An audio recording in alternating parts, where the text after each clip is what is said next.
This is episode 2 of Finding Your Interest podcast, and today's topic is science and math. Please say hi to the camera, please. Hi, camera. This is Mr. Katran, who's currently teaching AP Chemistry and Marine Science at chemistry. So we'll start off with the first question. What was your college major and why did you choose it? My college major was biology with a minor in chemistry. I chose biology because I liked nature. I liked biology. I grew up with nature all around me.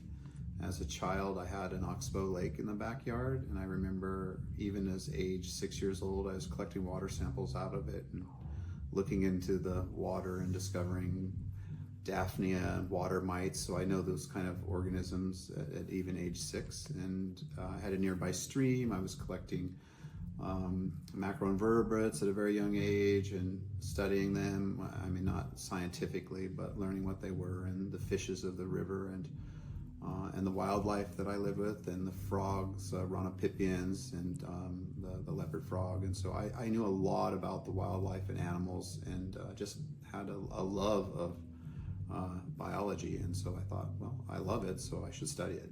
What was your expectation versus reality regarding your biology major? Any misconceptions that you had? Well, college doesn't always get you outdoors as much as you'd like to. Obviously the field of biology, it has a lot of molecular, cellular, genetic components to that, and that doesn't necessarily bring you outside. You do have to study those fields. Obviously, I tried to, in graduate school, move more towards ecological sciences, which does get you outside more, and fisheries biology. But you do have to study those parts of biology as well. It's a broad area. And of course, chemistry is not always outdoors. There's the environmental chemistry component. I did work in an environmental laboratory and learned to do water sampling and field work. But college is indoors and it's a lot of book stuff. So, you might have a love and you want to be outside studying nature outdoors, but there's a lot of stuff you have to do in libraries and in the classroom. Then, except being indoors, what do you think is the biggest merit of your major? The biggest what? Merit of my education? I think I'm going to interpret that as like, a merit, I think, is like an award or a recognition that I have, or the biggest gain. I think that there were a period in my life where I 100% fell in love with learning. I don't think I'm there at all anymore. I had a major professor who told me that when I became a teacher, I was going to mess up my life and become dumb. And I think in some regards I have. Like the academic intensity of becoming a scholar and reading constantly and thinking constantly and being engaged constantly does provide an active mind that I do not engage as an educator. It's just not at the level I was as a high-performing graduate student. My brain is faded over time. So I'm definitely not as sharp or bright as I once was when I was in my 20s and 30s. So I think the merit was recognizing that I had really started to engage at a high level in academic life sciences and biology and ecology. And I was recognized by my professors for that. They were like, so my senior year of university, I had an opportunity to go a fifth year because my wife still needed to go to college for one more year. So I decided to just take more classes. And they asked me to teach at the university, even though I hadn't graduated yet. So I got to help by being a lab teacher. I got to teach the biology, ecology, animal biology laboratories at the university. And I had my own office as what you would kind of call a super senior, which was really kind of fun to have been offered it. So even though I hadn't yet graduated officially with my diploma, I was already an adjunct faculty at the university. So I thought that was pretty cool to be an adjunct professor before the reason they had to hire me as an adjunct professor is because I hadn't graduated, so they couldn't hire me as a graduate assistant technically because I hadn't graduated. Yeah. So I was teaching sometimes kids that were older than me. I was their actual, technically their lab professor for some of their classes. So that was kind of cool. Can you tell me more about the moment that you realized that you're in love with learning? I'm not sure exactly where it happened, but at some point in time, school got really easy, and my grades just shot up. I don't know what it was. In college, I got hired to. There was an individual in the life science in the biology degree program who was visually impaired, and so the college at this time, there's a lot of tech now, and a lot of books are on tape. At the time, some of the major textbooks were not on audio. Yeah. So I got hired to read them and describe graphs and tables and text. And these were like, fairly, this is like Campbell's biology textbook, right? For example. And so I read them and put them onto tape. So I was one of the students reading the entire textbook, and not just reading the textbook, I was also describing the tables and figures and graphs to the student, getting paid to do this. I recorded my hours and things like that. So I think that was very helpful. And some of my peers were like, how'd you get that test question correct? And I'm like, well, I read the book. And they're like, you read the book? Yeah. And I go, I read the book cover to cover, like every last page. And like, why'd you do that? And I go, I got paid to do it. They paid you to read the book? I'm like, yeah. And so how did all these things come to be? I guess for me, I had gone to college with my girlfriend, so I was basically married. I wasn't out running around partying like the other college kids.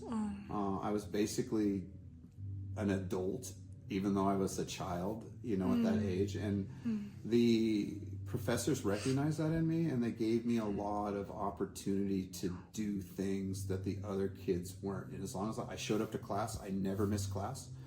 I tried to perform well on my assessments, and very quickly they recognized that and gave me a lot of opportunity, including that job. To do that, which was, and pretty soon I had keys in my own office in the college. And I think making connections with your professors is extraordinarily important. Being there, being accessible. Yeah. And I was in a small college. You're not going to get that in a big college. You're going to disappear in a big college. Right. They were looking for people who, they needed me too. That type of student was harder to find in a little college, right? Big colleges, they've got thousands of students like that, so they're not looking for you. But they're like, oh, a capable student, please, my door is open. I'm ready to interact with you. And of course, I love science, so they like my passion for it. So. Then what were some challenges that you faced when pursuing your major, and any other moments that you ever regretted your major choice? Yeah, so I think my biggest challenge was twofold: financial.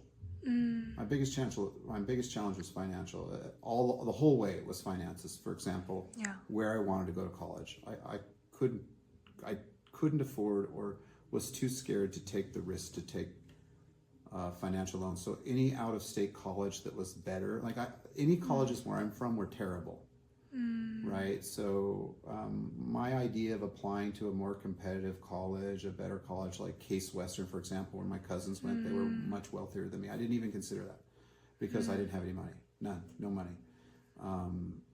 And so I think that I missed out on the opportunity to go to better colleges because of that. I also think that I went to a really small high school. Yeah. And I think that I was scared that I maybe wasn't academically capable. I didn't know what I had in me as a student, so I was a little bit scared that I wasn't as strong as a student as I later learned I was, because I did go to graduate school. Yeah. And when I got there, I pretty much dominated everybody in my classes. I mean, I was suddenly like, well, this is easy. And they're like, how are you so good at school? I'm like, what are you talking about? Because of your passion. I don't know. I was good at school. I don't know. It doesn't mean that I still have financial problems. Finances were my crutch to pursuing my dream to be a college professor or a scientist. It was paying for university. Yeah. And making the mistake of not a mistake. I love my son. The idea of trying to raise a family at the same time paying for university and trying to become a scientist, those were very challenging That's times, intense. right? So I ultimately changed my career path to become a teacher to fund being a father. That's where things changed. So Sorry. Did those challenges like actually influence you when choosing this job that is related to your major but still wasn't the actual goal that you had?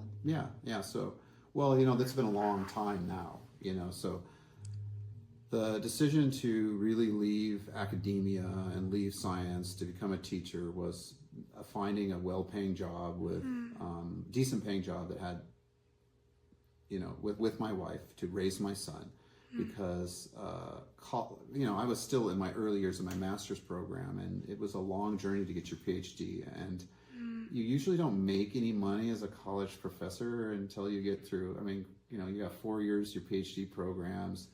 My son had some health issues. My wife was also not employed very well, so we decided to go back, and in a year we could become teacher, counselor, and get health care for our child, and get a steady government salary, and have summer together for our child. So, because we had a child, we changed our life plan to have a more secure future. And that took 18 years to get my child through high school, and I became a science teacher during that time period, right? So after 18 years, you're like, do I go back and become a scientist now? Now I'm 38 years old, 40 years old, or do I stay a science teacher? That's a hard decision. And I think that at that point, I was like, I don't think I can go back to graduate school now and become a scientist. Instead, I said, I'm going to go travel the world. So I took a different path. Really? Yeah. Did you travel the world? I've been traveling the world, and so I took a new adventure. So instead of becoming a scientist and my dream of being like this, PhD scientist, I've become a traveler of the world. That's become my new passion. So I got stuck here in Jeju for a little too long. For like 7 years. Got a little trapped. It's kind of like, the Odyssey where they, Yeah, Odyssey. Do you remember? Calypso, Calypso. the Argonauts are a little lost Yeah. here. So I finally whoa, wait a second. I've been on this island for a little too long. It's time to go on another, on my way. None of you've mentioned about financial conditions that students should consider when deciding their majors. Would you suggest the student to pursue whatever that doesn't get paid enough for the student, but they actually enjoy or they want to do? I think that anybody would be, at the cost of university prices these days, you're unwise to not consider what the major pays out on the other direction. I think that's just not smart financial thinking. You can double major. I mean, if you're at university and you have some sort of interest or passion, there's nothing wrong with taking some other subjects that you like, but you should really consider securing some sort of diploma or degree that's going to get you what you want. Plus, it's a big world now. You've got a big wide internet, and there's probably going to be going into a big city. There's lots of things you can do outside university that can feed your passions and interests that aren't necessarily the degree you're seeking. Now, with that said, you're going to spend a lot of your life working for that degree, and if it's something you hate, that's going to be a miserable life. But college is really, really expensive, so getting a degree in something that can't pay off that college expense is also not very smart business. So I think you have to just look at all sides of things. If your family is not going to go into a huge amount of debt and they can afford to give you a degree that gives you joy, and you don't need to make a lot of money in your life, that's fine. But if you're from a family situation where you're going to go into a lot of debt, you better get a degree that's going to pay back, or you're going to forever be in poverty. So it really depends on the family situation. Yeah, definitely. You just gotta assess that, right? I'm sure most of your parents in the Korean world are encouraging you to get a high-paying job, right? No matter what, Like right? doctor. Yeah. But the poorer you are, the better choice you should make in that degree, right? Right. Because you get those student loans, you could be in poverty forever if you can't find a way to, get out of that. So no, I know I should be the teacher that tells you to follow your passions and just do what you love. But that's just not smart, really. You know? Yeah. And expensive colleges, like, are known to have more resources, but like from your story, you basically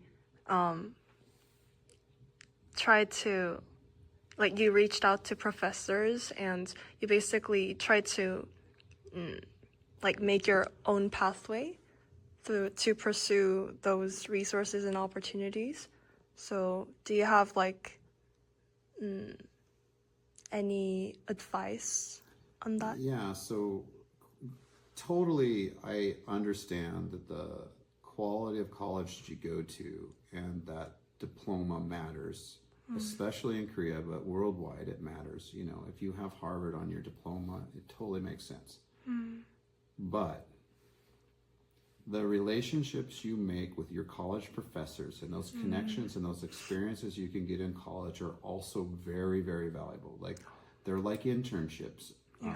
But sometimes those internships can happen internally to the university. The smaller the university and the more less quality of student that goes there, the bigger fish you are in the smaller pond. Okay? And I'll give you, that's what I was.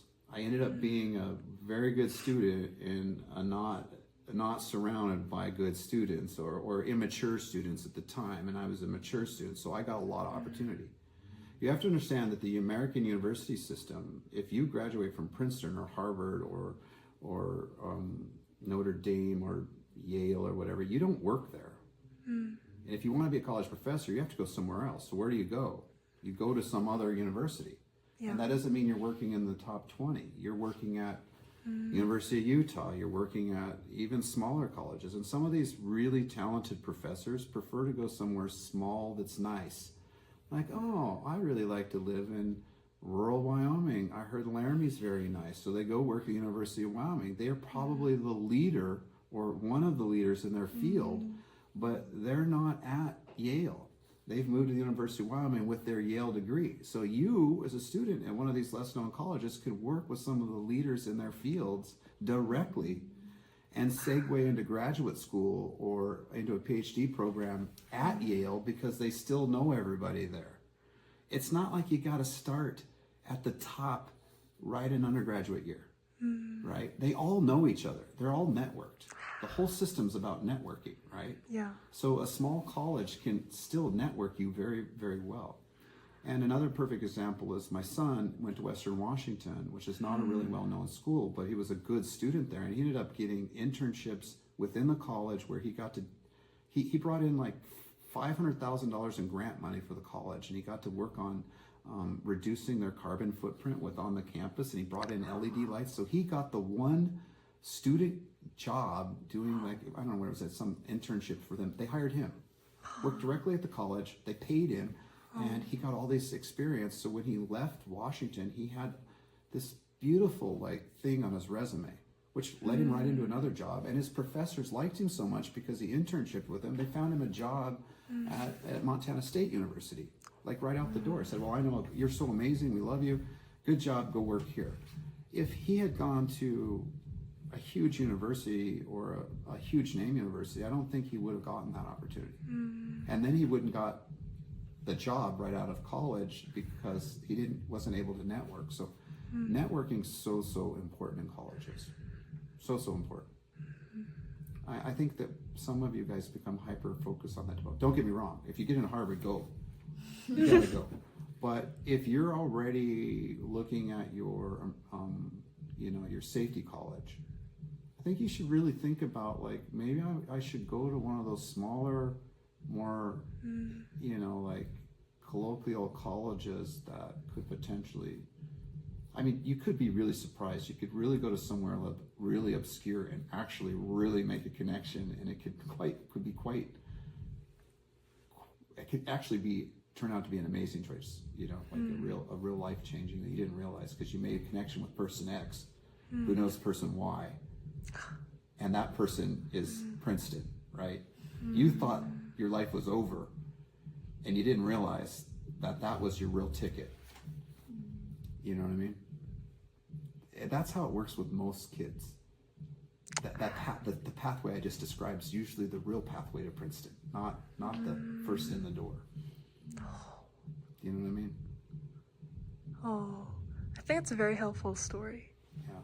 Because considering, like, this is a little personal for myself, I feel like I've been considering also, like, universities that aren't necessarily on the top 20, because I felt like it wasn't cost efficient to pay those fortunes to go to those universities that would also have, like, thousands of students that are exactly the same as competitive as I am. So I feel like this pathway would also provide the students also having this kind of concerns in choosing their universities. Yeah, so I know you as a student, you're a very strong student. You will stand out in a small pond. And imagine you're the only Korean student at the college. So you would also stand out because you're the only Korean student. You'd be academically really strong. Pretty soon the professors would be like, hey Jennifer, why don't you come work with me? Hey Jennifer, hey Jennifer, and then you, hey Jennifer, let's try to publish a paper together. You're still an undergraduate, right?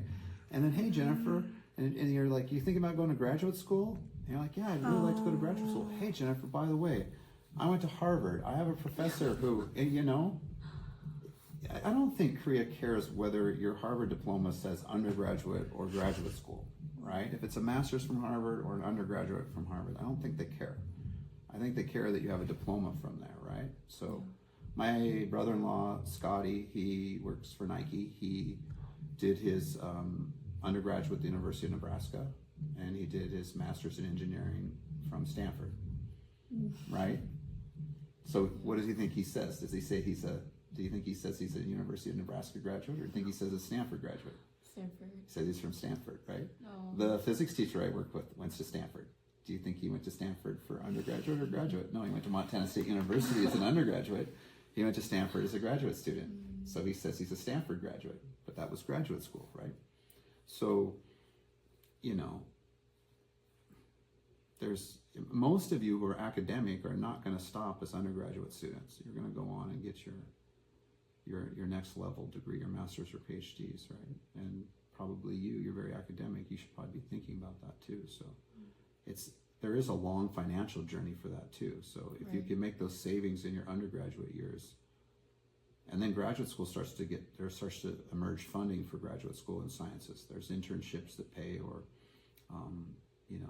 research assistantships. Even for foreigners, there's research assistantship money that's available, except America's starting to cut funding for those kind of, National Science Foundation and National Institutes of Health and those kind of things. I'm worried about the future funding for those, but it was there at one time, for that kind of research. So. Okay, to wrap up, the last question. What would you advise the current juniors, future seniors, when deciding their major or like where to end up in college? Well, deciding their major, I guess another thing to think about is trying to predict the future a little bit. Like, what are the jobs? Like, I hear kids talk about, I hear them talk about a job they want. I think they're thinking about a job of today and not a job of tomorrow, right? Oh. And also leveraging the college to give you the diploma that you want. Like, for example, my son created his own diploma, right? The college didn't have it. He took certain classes, and he worked with the college to create a degree they didn't have, and they made one up for him. And what happened right when my son was getting his degree is carbon credits were just starting to emerge. So the university didn't really have a degree that made someone a carbon credit person, right? But my son was interested in them, so he said, well, I want to take these classes, I want to take these classes, and this is what I'm interested in. And he had a dad behind him pressuring him to get a bachelor's of science, but the college only had a bachelor's of arts. Oh. So my son was taking their energy management program, but he started with all these science and physics and mathematical engineering classes.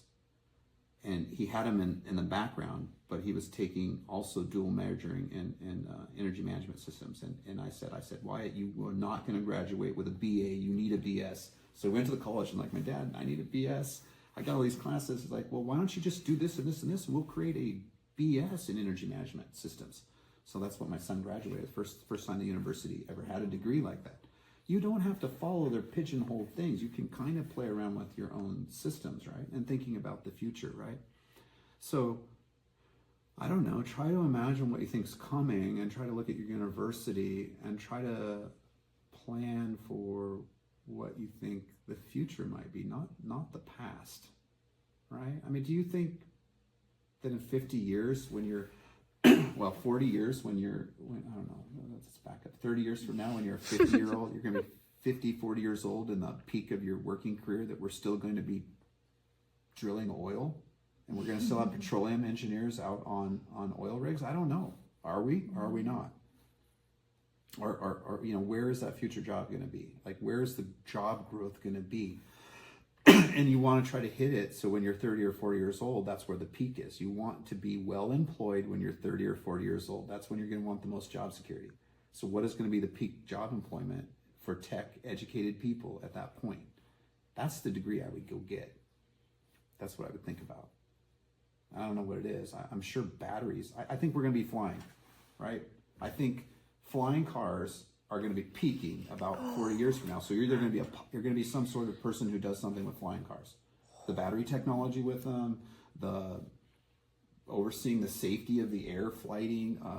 If I were going to do anything, I'd buy rooftop real estate because they're going to land on the top of all the buildings, right? So I would start doing everything related to safety on top of buildings, helicopter pad things, buying the real estate on the top of every single building, safety things to the top of buildings, the doors that go out to the top of building, whatever has to do, because they're going to land on the top of the building. And so that top of the building that no one uses right now from your apartments that nobody goes to is now going to be like the place, because you're going to fly into it every single time.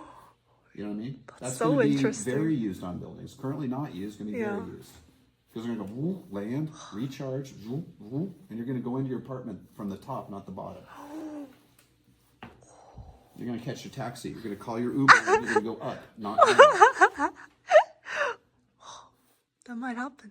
It's going to happen. It's going to happen. China right now is just... I just read an article. They've just approved a whole bunch of these things in there, so they're going to go first. Flying cars? Yes, it's coming, and the batteries are getting lighter and more powerful. You're going to get 40-minute flight times. You're going to land on the top of these buildings. You're going to recharge. So there's just one thing to think about. So by the time 20 years has passed, it's going to peak. So that's right when the job market's going to hit the highest. So think about everything that's going to have to happen. Where will all the jobs be related to that? They're probably going to be mostly flying themselves. Though they're going to be, you can't let a person fly because they're going to crash. People crash. They're going to be autonomous flight. But there's probably going to need to be a pilot. That's probably not what you want to do. There's going to be a pilot sitting somewhere as an emergency backup. Yeah. But they're probably going to be flying 6 or 7 at the same time. So when they go boop boop boop out of control, they take over the flight control. So you're going to need a whole network of control systems that can fly them remotely with television screens. So I don't know where the high-paying jobs are going to be, but there's going to be smart people somewhere in the whole story. Just out of curiosity, what do you like most about science? I like that it's built in logic. It's based on evidence and reasoning, and it usually makes sense. Although there's ideas that don't, logic doesn't always mean it's true. There are people think it's illogical. Because it's logical, it's true. That's not always true. There are logical things that aren't true, right? But usually true things are logical, right? So careful, those aren't the same thing. Yeah. There are people who come up with logical arguments, but it's not true. so careful in that way. Philosophers fail that way a little bit. I like that though it's based in facts and evidences, and it can lack emotion, and I wish that we could make decisions that way more as societies. I guess we didn't make decisions so emotionally or irrationally, or so much lack of evidence, non-evidence based. So I like that science is evidence based. Yeah. Sometimes we just make silly decisions if emotions come in. Yeah, or uninformed decisions.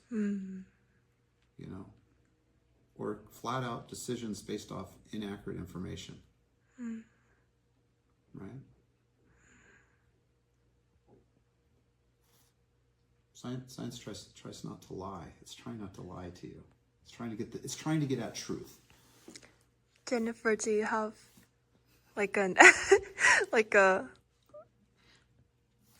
because you're into science and math, what do you like most about science or math? Or do you have a similar experience with Mr. Catron's? Oh, I also the guess now. So I feel like I really agree with what Mr. C has said.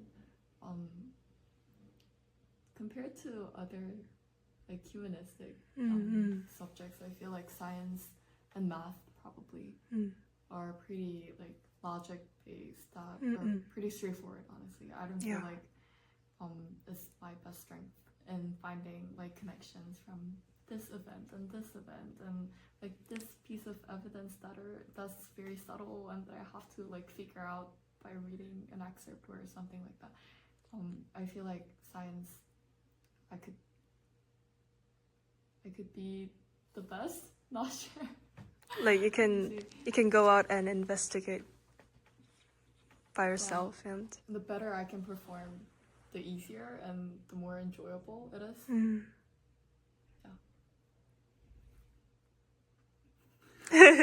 Okay. Today we had Mr. Ketron as our speaker. Thank you very much for I think your story was the most I think you were very vulnerable when opening up your stories. So we want to say thank you very much for that. And also thank you very much for giving us realistic advice, because I think we really need those. And it was also very enjoyable learning about your passion and your pathway to science. So thank you. Okay. Thank you. Thank you. Bye.